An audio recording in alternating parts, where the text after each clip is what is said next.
Last Tuesday, I woke up on the A train at 3 a.m. with a man's hand sliding up my thigh. My name is Danielle. I'm 34. I've been sleeping on the New York City subway system for almost 2 years, and what I'm about to tell you is going to change the way you look at every single person curled up on those benches. Because what happens on these trains between midnight and 5 a.m. is a world most people don't even know exists, and the things I've seen down here would keep you awake for a week. But to understand how I ended up here, you need to know what my life looked like before the subway swallowed me whole. 3 years ago, I had an apartment in Bushwick, a tiny studio that cost wild $800 a month and ate most of my paycheck from waiting tables at a restaurant in Williamsburg. The apartment was nothing special, but it had a door that locked, a bed that was mine, a shower I could use whenever I wanted, all the things you never think about until the day they're gone. Then COVID killed the restaurant.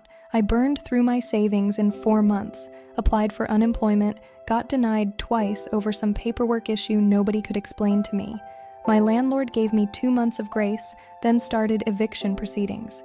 So I moved in with a guy I'd been dating. That lasted 6 weeks before he put his hands on me. I'm not going into every detail, but I'll tell you this much. A black eye heals in about 10 days.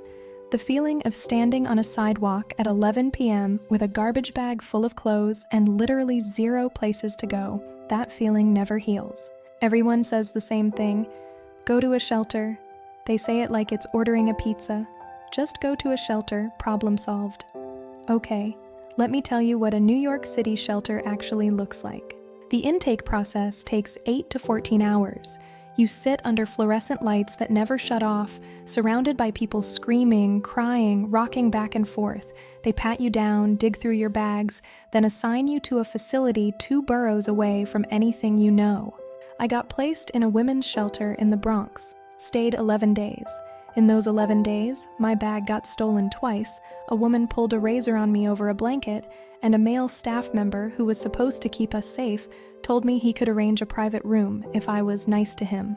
That was the night I chose the subway, and I need you to hear that word, chose, because sleeping underground in New York City was the safer option. That's how bad the shelters are. But nothing, and I mean nothing, prepared me for what the first night underground actually felt like. The first night feels like drowning while thousands of people walk past and nobody looks down. Another homeless woman told me the 1 train was one of the safer lines. She was wrong, but I didn't find that out until later. I got on at 34th Street around 11 p.m., found a car with maybe 6 people in it, sat in the corner seat near the conductor's booth, and tried to close my eyes. I didn't sleep for a single second. Every time the doors opened, my heart jumped into my throat. Every footstep made my whole body go rigid. Around 2 a.m., a man got on and sat directly next to me. The entire car had 20 empty seats, and he picked the one next to mine. He didn't say a word, just sat there, breathing, close enough that I could smell cigarette smoke on his jacket. 3 stops later, he stood up and walked off like nothing happened. I cried for an hour after that. Not out loud, the quiet kind where you don't make a sound because any sound could attract the wrong attention. That was night 1. I've had over 600 since, and what I learned in those 600 nights could fill a book that would terrify you. The thing is, there are no instructions. Nobody hands you a survival guide. You learn the rules by watching what happens to the people who didn't learn them fast enough, and some of those lessons cost people everything. A woman named Tasha took her shoes off one night because her feet were destroyed from walking all day. Someone stole them while she slept. She spent 3 days barefoot in the subway system. The infections she picked up put her in Bellevue Hospital for a week. That taught me rule number 1. Shoes stay on, always, because without shoes, you can't run. And there are nights when running is the only thing between you and something you'll never recover from. But the real danger isn't the small stuff. It's what happens after midnight when the last normal commuter goes home and the subway turns into something else entirely. There are roughly 2,000 people sleeping in the New York City subway on any given night. The city's own count says that, but outreach workers who actually walk the platforms say the real number is closer to 4,000. About 40% of them are women. I'm going to be straight with you. Being a homeless woman on the subway after midnight is one of the most dangerous situations a person can be in anywhere in the first world, and I'm about to tell you exactly why. After the commuters leave, the trains become hunting grounds. I'm not using that word for effect. That is literally what they are. There are men who ride the subway all night specifically looking for women who are asleep. They know the routes. They know which lines have the least police presence. The G train, the C train late at night, certain stretches of the 7. They know which stations have broken cameras.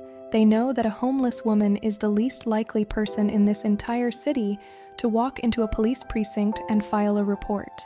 One night on the C train, a man sat across from me and stared at me without blinking for 45 minutes. When I got up to switch cars, he followed me. I switched again. He followed again. I rode back and forth between Euclid Avenue and Chambers Street for 2 hours before he finally got off at J Street. 2 hours of cat and mouse at 3 a.m., completely alone, with nobody to call and nowhere to go. And that wasn't even close to the worst night. The worst night happened about 8 months in. I was on the 2 train, dozed off somewhere around 96th Street. When I opened my eyes, a man was kneeling on the floor right in front of me. His face was maybe 6 inches from mine, just watching me. I have no idea how long he'd been there. Could have been 30 seconds, could have been 10 minutes. I screamed. He stood up calmly, looked me dead in the eyes, said, "Relax," and walked to the next car like he'd done nothing wrong. I reported it to a transit cop at the next station. He asked me, "Did he touch you?" I said no. He said there was nothing he could do. That's the system. If they don't physically touch you, it doesn't count. And even when they do touch you, it barely counts. There were over 2,000 reported felonies in the subway system in 2023 alone, and the NYPD keeps saying crime is trending down. It's not trending down, it's just not being reported, because people like me don't report it. We know nothing will happen. But the incidents with strangers, the groping, the stalking, the men who follow you between cars at 4 a.m., that's only half of what goes on down here. The other half is something most people have no idea exists, and it's worse. There is an entire economy built around homeless women in the New York City subway. I'm not exaggerating. It's organized, it's routine, and it happens every single night. Here's how it works. A man approaches you sometime after 1 a.m.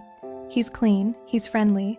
He offers you food or money or a hotel room for the night, $50, $100, a warm bed. He frames it like generosity, like he's a good person doing a good thing. There's always a price. I've watched women I know, women I ride with, women I care about, take those offers because they hadn't eaten in 2 days.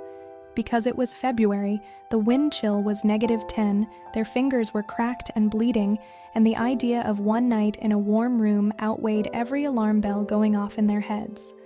I will never judge a single one of them, because until you've been so hungry your hands won't stop shaking, and so cold you can't feel your own feet, you don't get to say what you would or wouldn't do. A woman I rode with for months, I'll call her Marie, she took one of those offers. The man drove her to a motel in Jamaica, Queens. Marie didn't come back to the subway for 3 weeks. When she finally showed up again, she had bruises running from her wrists to her shoulders, and she refused to talk about what happened. To this day, she's never said a word about those 3 weeks, but she never accepted another offer either. Marie came back. Not everyone does. A woman named Keisha used to sleep 2 benches down from me at the Chambers Street station. She was 28. She had a son in foster care that she was trying to get back.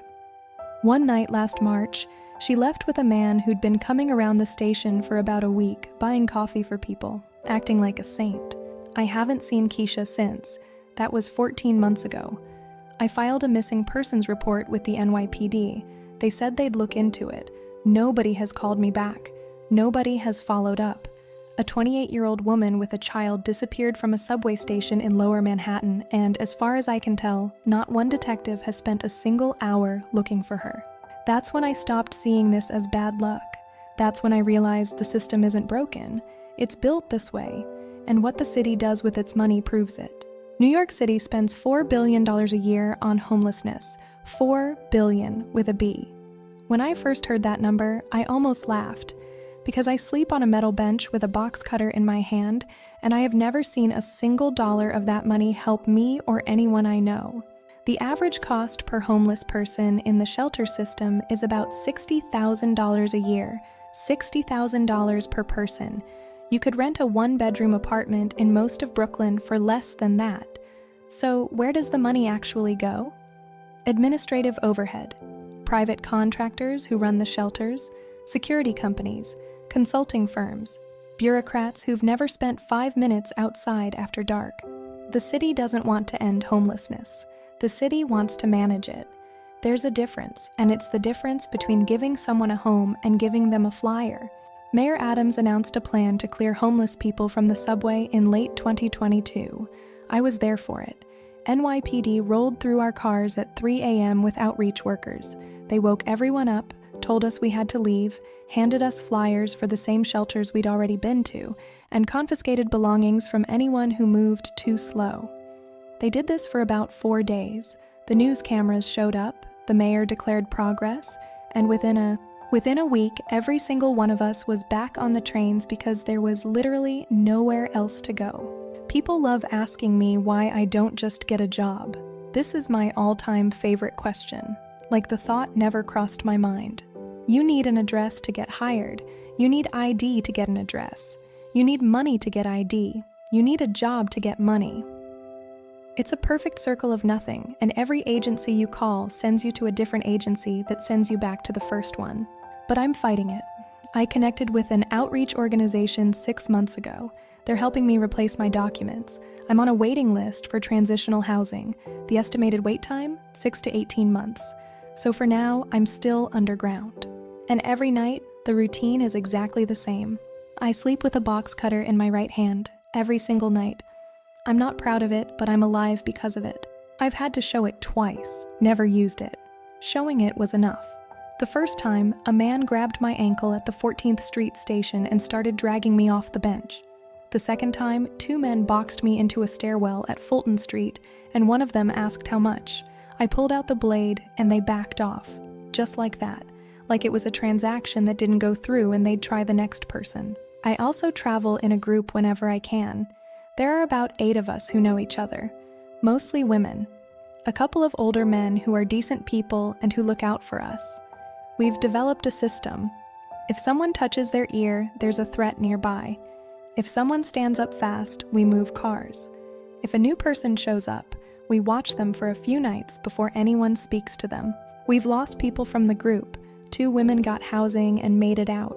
1 woman got arrested for something minor and ended up back in the shelter system. And 1 woman, a woman named Pam, who'd been sleeping on the E-train for over 3 years, just stopped showing up one morning. Nobody knows what happened to her.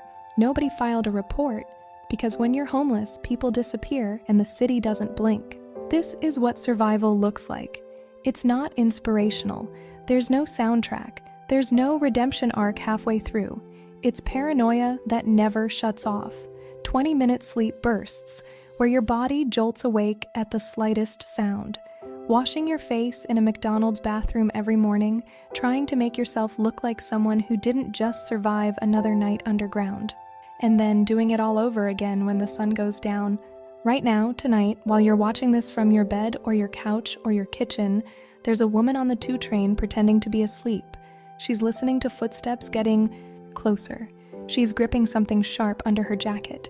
She's deciding whether tonight is the night she has to run.